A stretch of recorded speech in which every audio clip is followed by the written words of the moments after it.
Saint-Esprit. Tout d'abord, je vais, à travers mon fils, faire un geste que vous allez vous-même apprécier ou bien désapprécier. Venez.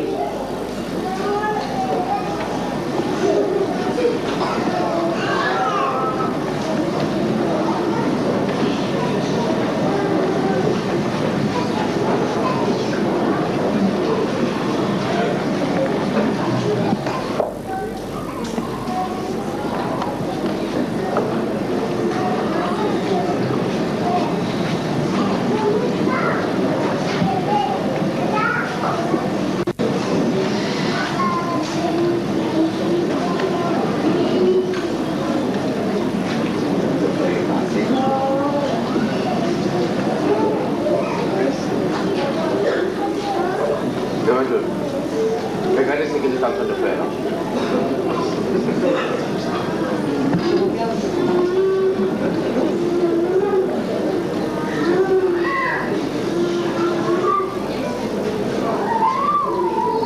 Mais maman a donné un coup de main.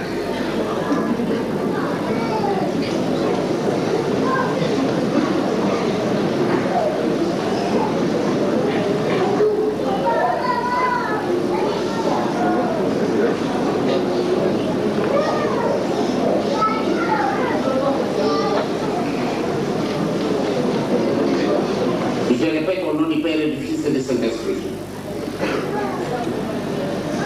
Vous venez d'assister à un geste certainement qui vous a un peu surpris.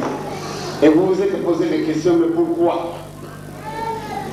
Tout à l'heure, quand je suis rentré, vous avez vu que je protestais pour qu'on ne me mette pas ce tissu où je devais m'asseoir. Parce que j'avais constaté que je portais un habit qui allait arrêter certaines faiblesses qui se trouvent dans ces habits. Mais on a persisté, je me suis permis d'accepter. Mais maintenant, puisque ça ne se marie pas avec mon tissu, j'étais obligé de faire enlever. Ça a eu une très grande signification, mes chers amis. C'est un geste de rien du tout, mais qu'il fallait à tout prix arriver à ce stade-là pour qu'à l'avenir, quelqu'un peut vous dire, n'allez pas là, parce que ce n'est pas notre chemin. Et vous dites, mais non, je vois que là, il n'y a rien. Et vous allez arriver là-bas, vous allez attraper toutes sortes de choses qui vont entacher votre âme. Et jusqu'à nous donner une certaine position négative, comme le révérend pasteur Bénin nous a prêché tout à l'heure. Et la confirmation a été faite par notre doyen. De tous les médecins que nous avons eus à Kinshasa, c'est notre médecin qui était le responsable numéro 1. Et aujourd'hui, il a terminé ses études et nous allons démarrer notre université parce que nous l'avons envoyé en Europe pour qu'il décroche les titres qui nous manquaient. Et maintenant, comme il vient d'acquérir, eh bien, nous sommes tout fiers de vous déclarer que nous pouvons maintenant, grâce à sa présence, nous pouvons démarrer notre université, puisque l'État nous a autorisé d'ouvrir notre propre université. Donc,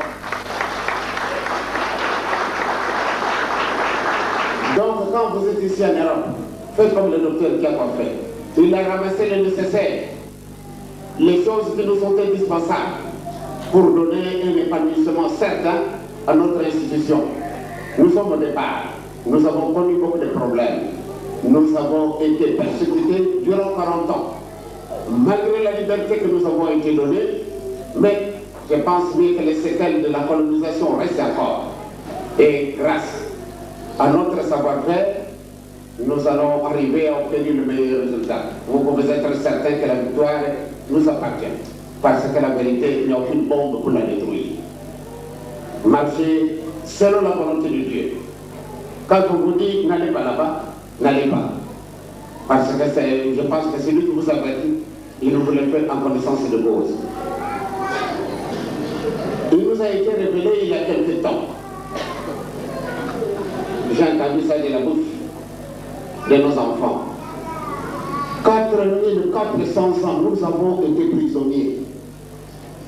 La personne, bien les personnes qui nous ont déclaré ça, En France, je pense bien qu'il y en a. En Allemagne, aux États-Unis, en Corée, et en Chine populaire, en Chine de Formose, ces gens-là se sont groupés pour venir me faire une déclaration de ce genre, en présence de mon directeur de cabinet, de mon conseiller juridique, Maître Moumou, et de mon directeur d'information, Bobé. Cette nuit-là, ils nous ont fait une déclaration parce que ce sont des personnalités que nous qualifions importantes. Un soir, on s'est trouvé à Mokoto, préparé à une fête. Mais curieusement, la nuit, nous avons été envahis par les gens que nous ne connaissons pas. Pour la première fois d'ailleurs, ils ont foulé les sols de Mokoto. Ils sont rentrés dans ma chambre, dans mon petit salon.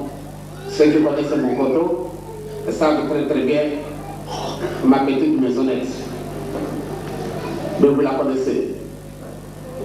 Eh bien, ils nous ont trouvés, nous étions dans mon bureau, en train de préparer une grande cérémonie, comme vous l'avez préparée. Et tout à l'heure, je vous félicite de l'organisation. Eh bien, curieusement, on me dit qu'il y a beaucoup de visiteurs au salon. Eh bien, évidemment, nous avons précipité, parce que j'ai l'habitude. Quand j'entends que j'ai des visiteurs, j'aime beaucoup abandonner les miens pour voler au secours de ceux qui me visitent. Et bien, quand ils sont venus, je suis averti, nous avons abrégé notre programme et nous sommes sortis précipitamment. J'étais au devant et les autres m'ont suivi. Et quand je suis sorti, j'ai vu que la personne qui était la dirigeante de ce groupe de prophètes, d'après leur dire, ils étaient des prophètes venant du monde entier. J'ai dit qu'il y avait des Français et que je garde encore leur nom. Eh bien, la personne qui dirigeait cette délégation, dès qu'elle m'a vu, sa première réaction, elle a tellement pleuré, en me regardant purement simplement, elle a commencé à pleurer. Et moi, j'étais inquiet. Je me suis posé la question, mais de quoi il s'agit? Pourquoi pleure-t-elle? Comme j'ai un petit principe, quand je reçois des étrangers chez moi, ma première réaction, c'est de m'adresser à Dieu, ensemble avec eux. J'ai prié. Après ma prière, elle s'était tue. Alors, ma réaction, c'est de lui demander, madame, pourquoi vous avez pleuré? Alors, elle m'a dit, Éminence, je suis honteuse. Parce que ce que je sais, quand vous allez parler aux vôtres, ils ne vont pas vous croire. Et il y en a qui continuent à vous faire du mal. Il y en a qui continuent à vous persécuter. Et ils ne vous connaissent pas. C'est ça qui font mes regrets pour lesquels j'étais appelé vraiment à pleurer. Mais vous m'avez soulagé par vos paroles de la prière. Alors, je lui ai dit, mais madame, merci beaucoup. Si les gens ne me comprennent pas, quelquefois pour des raisons indépendamment de leur volonté, il y en a qui le font sciemment, mais d'autres, parce qu'on nous a inculqué des idées qui n'ont pas été vraiment favorables à ce qu'on puisse me connaître. Alors, évidemment, ces dames m'ont compris. Alors, je leur ai demandé quelle était la cause de leur visite si tard dans la nuit. Alors, on a fait l'historique de ce qui s'était passé. C'était le véritable motif pour lequel ils devaient venir nous visiter. Alors, c'est là qu'on nous a fait cette déclaration. Vous savez, les Noirs, vous êtes restés prisonniers pendant 4400 ans. Maintenant, votre prison est terminée. Est-ce que les gens vont vous comprendre?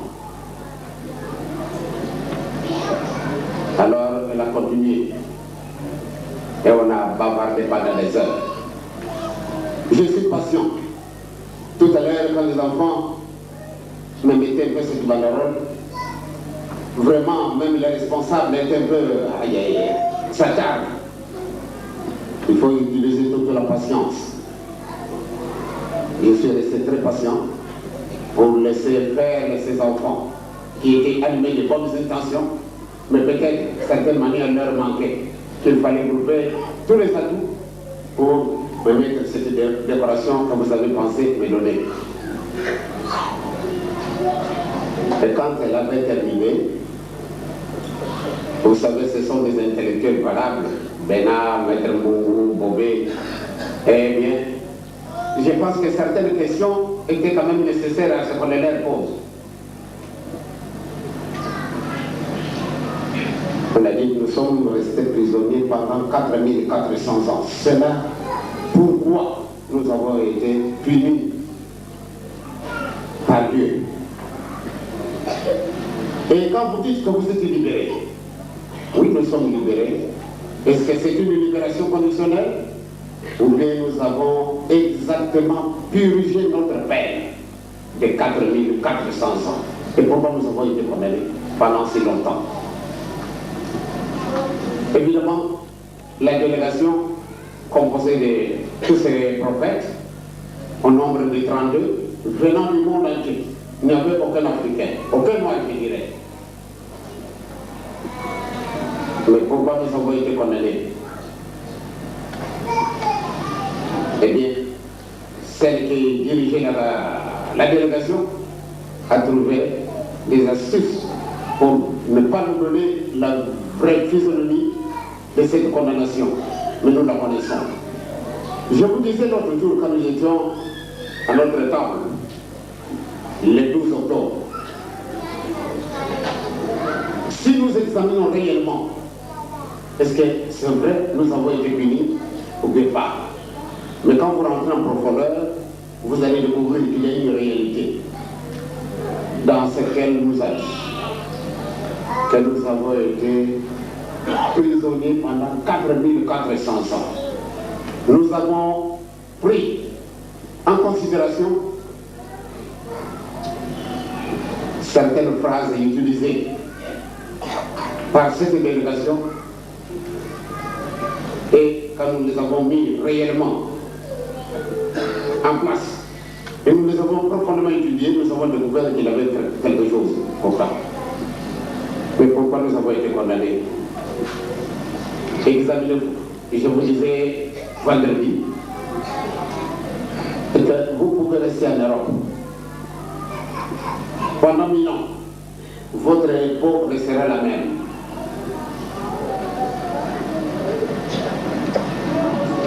Grâce à de nombreux voyages, j'ai beaucoup découvert que certaines choses réellement nous manquent.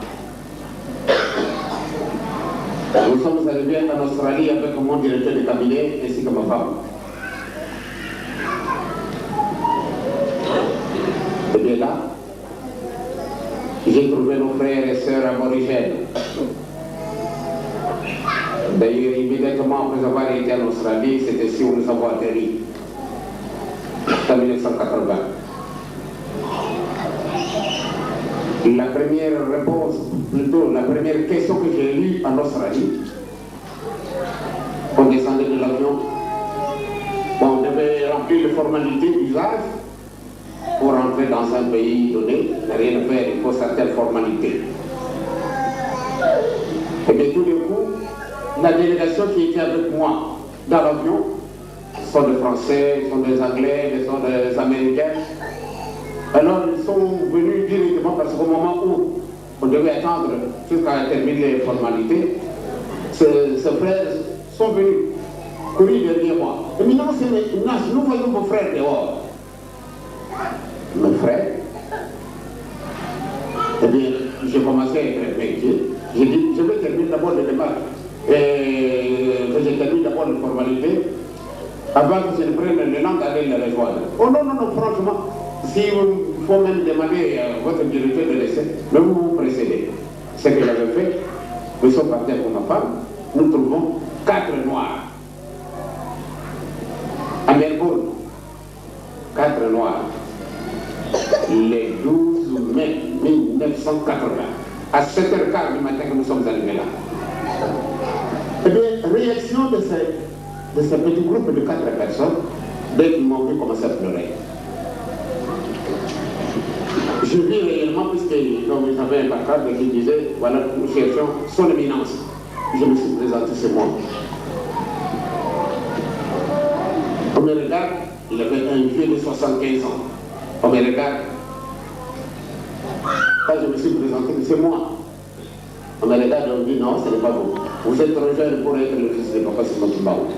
Alors j'étais très heureux de leur dire, eh bien, je suis le dernier fils de Papa Simon Kimbaou. Je leur ai donné la date de ma naissance, le 22 mars 1918. Réaction, le vieux regarde, il dit non, ce n'est pas vous. J'ai dû prendre ma carte d'identité. J'ai présenté dès qu'il a lu, alors il commençait à pleurer.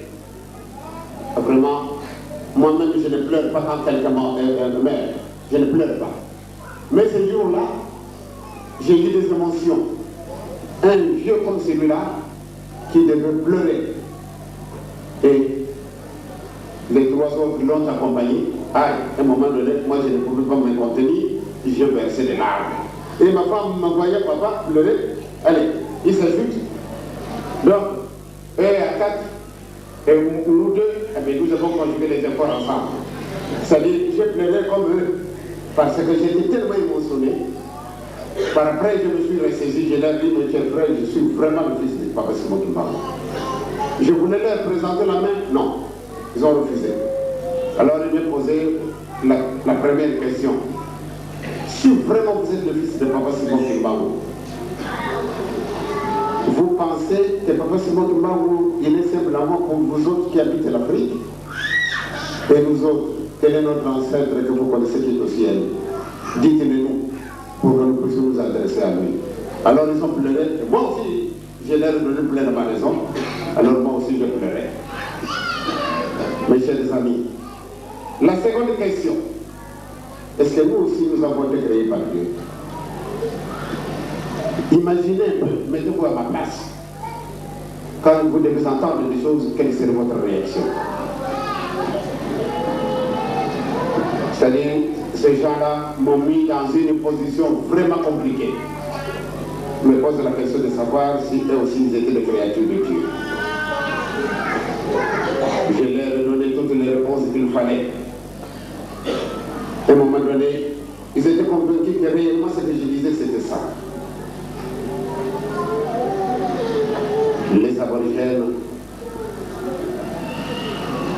les natifs de ces pays, eh bien, jusqu'à aujourd'hui, parce qu'ils semblent être oubliés, personne ne s'occupe d'eux. C'est vraiment dommage, ce sont vos frères noirs. Et quand la délégation me dit, vous êtes restés prisonniers pendant 4400 ans, et quand je vois ce qui se passe dans le monde, et aujourd'hui vous êtes là, vous avez fait de très hautes études, et à tout domaine, presque vous les avez touchés, mais vous ne savez absolument rien faire. Vous êtes ici à l'Europe, vous voyez comment on travaille et quelles sont les réalisations qu'ils font.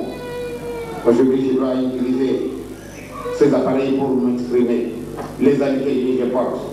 Tout ce que vous pouvez, peut-être le meuble, le mobilier, nous pouvons en fabriquer. Mais le reste, il n'y a pas moyen. Mais qu'est-ce qui nous manque?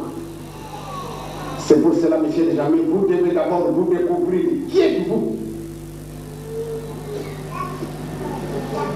À partir du moment où vous allez vous découvrir, ce n'est qu'à ce moment-là que vous pouvez aspirer à devenir quelque chose, parce que vous vous connaissez vous-même. Donc, il ne faut pas vous mettre dans un engrenage où vous allez vous entacher comme mes amis tout à l'heure. L'intelligence, nous l'avons. La mémoire, elle est tellement développée. Parce que moi, à l'âge de 3 ans, ce que j'ai vu que mon père faisait, franchement, je peux vous décrire que papa, voilà ce qu'il a fait. À l'âge de 3 ans. Voilà comment ma mémoire est tellement développée. Mais malgré ma mémoire développée, qu'est-ce que j'ai fait? Il nous manque quelque chose. Le Christ nous le dit. Cherchons d'abord le royaume de Dieu. et le reste vous sera donné par surcroît. Et mes chers amis, il ne faut pas prendre l'évangile comme quelque chose d'importation. L'évangile, vous devez l'apprendre comme il est le vôtre. Ne vous gênez pas de vous déclarer être humaniste. Docteur Tchak nous a fait une révélation. Alors, avant l'indépendance de notre pays, en 60, le 30 avril, quand on chantait Kakasimo, Wanogini, Yarakayana Moussaïen Viva. Mais nous avons connu des situations catastrophiques. Beaucoup qui ont été, je peux dire, tués parce qu'ils ont chanté, on a dit, mais qu'est-ce que vous êtes en train de dire? Détrompez-vous.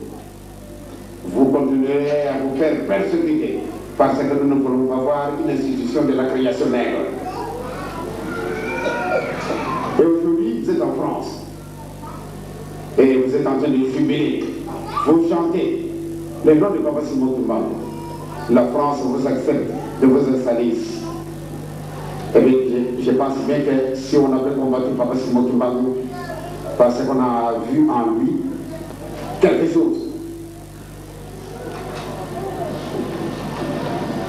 Et quand je me trouve à côté de révérend pasteur Martin Maurice, un Belge,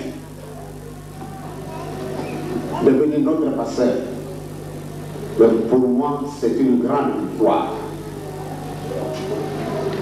Vous trouvez ici en France, que ce soit en Suisse, ou bien en Angleterre, ou bien en Allemagne, ou bien au Portugal, ou bien en Espagne, ou bien partout ailleurs, eh bien pour moi, c'est une victoire. La victoire, si nous l'avons eue, c'est parce que nous avons copié aveuglement tout ce que Papa Simon Toumba a fait. Nous nous sommes réunis à notre plus simple expression. L'essentiel pour nous, c'est de gagner du terrain, de copier Papa Simon Toumba pour concrétiser la réalisation de ce qu'il avait prévu. En 1921, Papa nous disait, vous souffrez de la persécution, ne vous en faites pas. Vous savez, ce sont vos frères qui vous persécutent aujourd'hui. Plus tard, ils vont découvrir la vérité et vous verrez qu'ils vont partager le pain et les joies ensemble avec vous. Et ils prieront ensemble avec vous. Voilà. Le pasteur Maurice, il est notre pasteur, il est une balise. Et il le sait bien, je le lui ai dit, que les gens ne seront pas contents de lui. Ses frères et sœurs belges ne seront pas contents de lui. Et ils vont le trouver même qu'il est devenu un peu quelqu'un qui a perdu ses raisons. Pourquoi s'adhérer à un mouvement qui appartient à l'homme noir, qui est de la création nègre. Mes chers amis, la vérité a toujours fini par triompher. Soyez assurés que Dieu n'a jamais menti. Le Saint-Esprit est à côté de nous. Et il nous aide. Et il va nous faire gagner du terrain. Restez fermes dans vos positions chrétiennes. À ce qu'on vient de baptiser tout à l'heure. Je pense bien que vous n'avez pas compris parce que l'ampleur même du baptême, on ne l'a pas senti. Mais tel que nous le faisons, ça viendra qu'un jour, nous viendrons officiellement. Ici, à ce moment-là, nous allons procéder au baptême. À ce qui vont se donner bientôt. Et bien quand nous viendrons en visite officielle ici, qu'on va baptiser les gens, réellement, ceux qui ont été baptisés avant, ils vont demander à ce qu'ils soient baptisés aussi, alors que nous ne le faisons pas. Parce que l'ampleur même de la cérémonie n'était pas là. Et que ceux qui viennent d'être baptisés, j'ai dit, que ce soit ceux qui ont été punis par suite d'un comportement, d'une attitude négative que nous avons pu exercer vis-à-vis de celui que nous suivons, soit ceux qui viennent d'autres confessions religieuses que nous avons acceptées comme frères et sœurs, que ce soit ceux qui n'ont jamais été baptisés quelque part depuis leur naissance, eh bien vous devez penser à ceci. Mais pourquoi on s'est servi du baptême? Papa Pasteur Beno nous a dit, le Christ se fut baptisé. Mais nous le savons très bien, il y a 3 personnes qui n'ont pas eu de péché. Je pense que vous l'ignorez. Adam, il n'est pas né avec les péchés. Ève, c'est la côte d'Adam, n'avait pas de péché. Plus que Jésus. Mais, ce qui est lié, Jésus part chercher le baptême chez Jean-Baptiste. C'est pour enlever quoi en lui?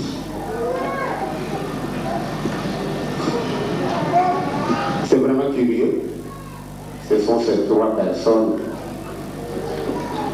qui n'ont pas eu de péché. Adam a péché, maman Ève a péché, mais au moment où le Seigneur les façonnait pour faire d'eux ses représentants sur la terre, ils n'avaient pas de péché. Mais à partir du moment où ils ont péché, ils ont senti qu'ils étaient indignes de rencontrer encore tel que Dieu les avait façonnés et ils avaient la honte. Ils ont découvert qu'ils étaient nus, ce n'est qu'après avoir péché. Mais tous les gens qui sont restés là, mes chers amis, ceux qui viennent d'être baptisés, si aujourd'hui le Seigneur appelait l'un d'eux, il partira au ciel. Vous doutez peut-être. Parce que la profondeur de la cérémonie n'était pas là. Non, non, ils peuvent être certains que s'ils mouraient, ils partent au ciel. Parce que, comme nous le savons, nous n'avons pas le baptême d'immersion, mais nous avons le baptême du Saint-Esprit. Quand on lève la main, c'est une main commandée. À partir du moment simplement qu'on le lève, la personne qui détient cette main est transformée en autre chose. Vous le doutez, mais ne vous en faites pas. Faites vos prières. Vous allez sentir que le Saint-Esprit vous visitera et il vous décrira la réalité de ce que je vais vous faire comme déclaration. Donc, mes chers amis, vous êtes ici en mission.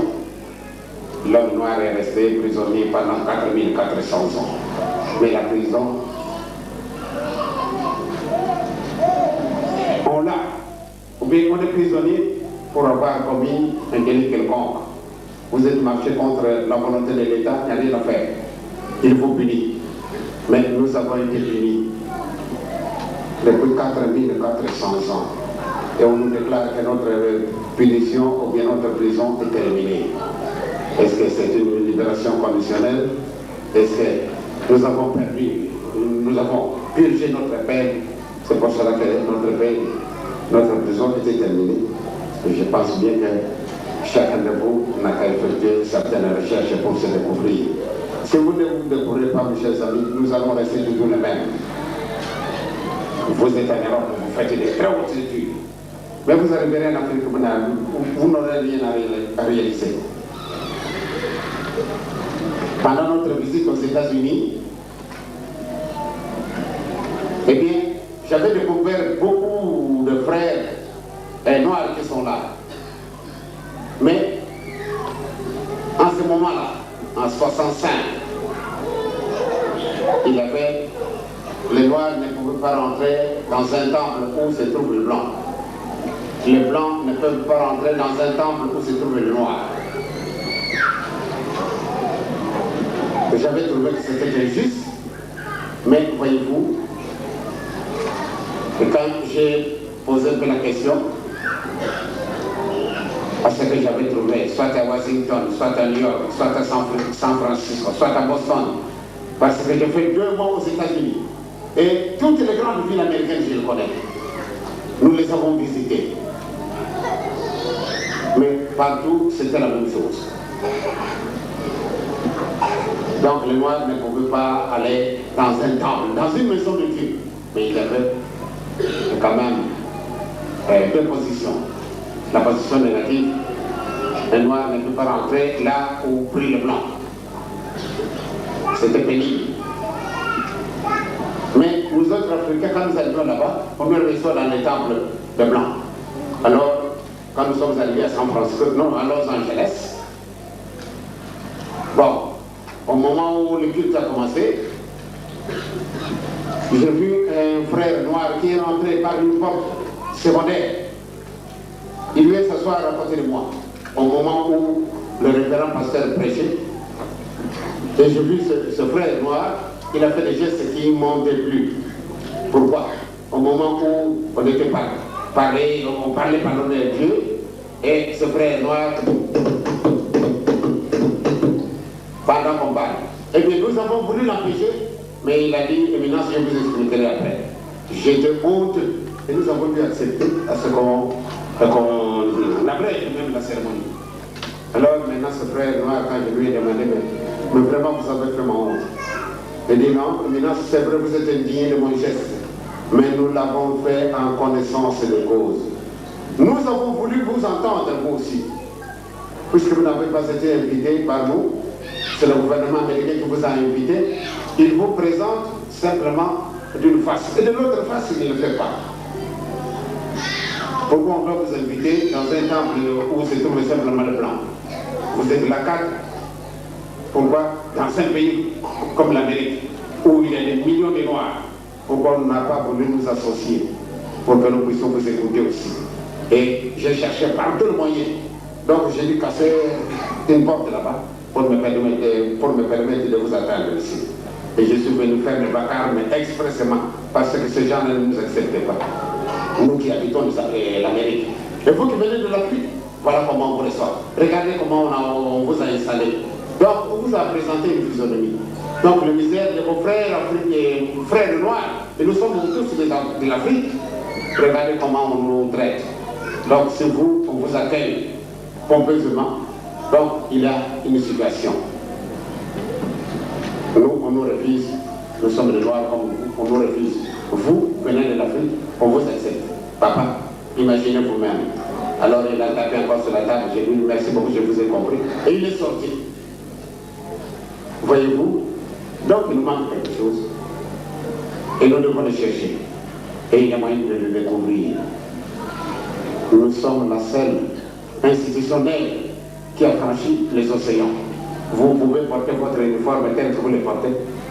Allez n'importe où, on sait très bien que vous êtes Kimbanguiste. Donc, on demandera, mais vous êtes Kimbanguiste. Quelles sont les positions que nous autres, nous devons suivre pour être des Kimbanguistes comme vous? Eh bien, si réellement vous vous comportez mal, vous donnez du scandale. Donc, comportez-vous bien.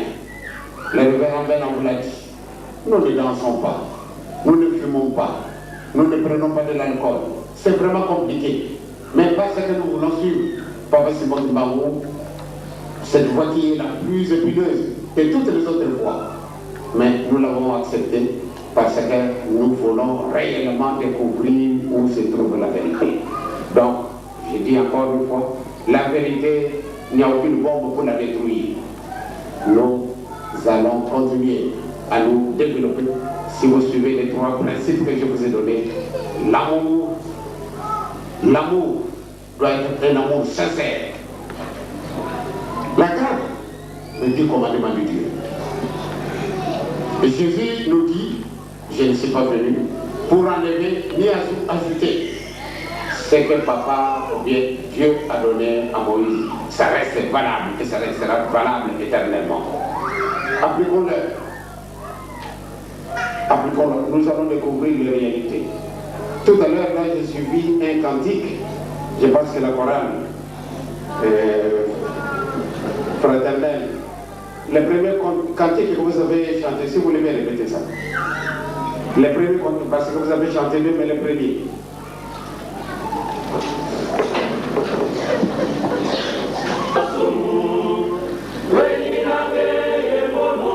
Bien. Rien que l'introduction vous avertit déjà où est-ce que nous sommes, où est-ce que nous nous trouvons.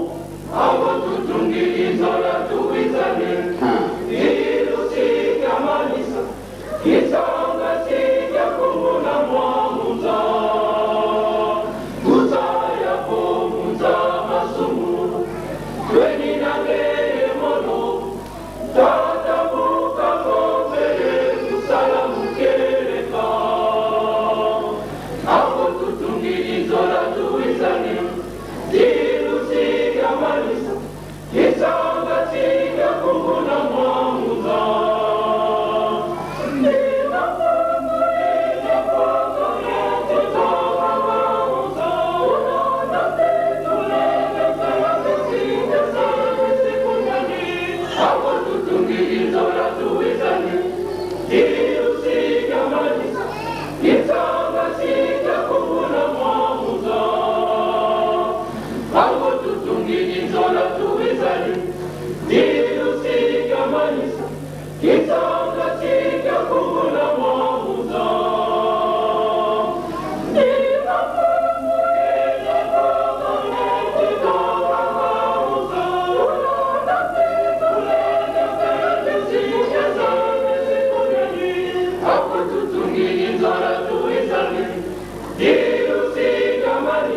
Sans amour, vous n'allez pas travailler.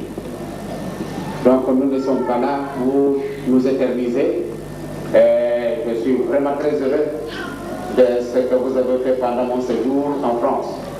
Je suis non pas en visite officielle, mais pendant mon petit repos en Suisse, j'ai tenu à ce que je visite la paroisse de Belgique et la paroisse de Paris. Eh bien, nous sommes contents de ce que vous avez pu faire pour rendre mon séjour ici en France agréable. Je suis encore là pour quelques jours. Mais quand je serai de retour de mon voyage que je vais effectuer en Israël, parce qu'en Israël, je vais normalement, chaque année, je devais être là. Parce que depuis 1961, le gouvernement israélien m'avait associé à quelque chose de tellement important que moi j'avais réclamé que j'étais incapable ou bien j'étais indigne. Mais on a insisté. Je suis membre pour la reconstruction de l'ancienne ville de Jérusalem. Donc comme tel, normalement chaque année je devais aller. Parce que cette construction n'est pas simplement matérielle, mais spirituelle aussi. Eh bien, on a vu qu'il fallait à tout prix, je m'en aille. Mais ces derniers temps, je n'ai plus été. Mais cette fois-ci, j'ai donné suite favorable à leur invitation. Donc, quand je reviendrai ici, eh bien, certainement, je vais rester tout le mois, rien qu'en France, pour que je puisse m'entretenir convenablement avec vous. Si aujourd'hui vous trouvez que mon temps est tellement court, vous regrettez, chacun de voir un problème particulier, mais n'oubliez pas que je suis en repos. Je suis en repos et comme tel, j'ai abusé un peu parce que, voyez-vous, on m'a dit, n'allez pas en France, n'allez pas en Belgique. Mais j'ai dit, je ne pars pas pour faire un travail géant, mais je voudrais aller visiter le frère et sœurs qui ont accepté de suivre le papa Simon Tubangou, le chemin le plus épineux. Et quand nous reviendrons ici, réellement il y aura une véritable réforme de notre Église.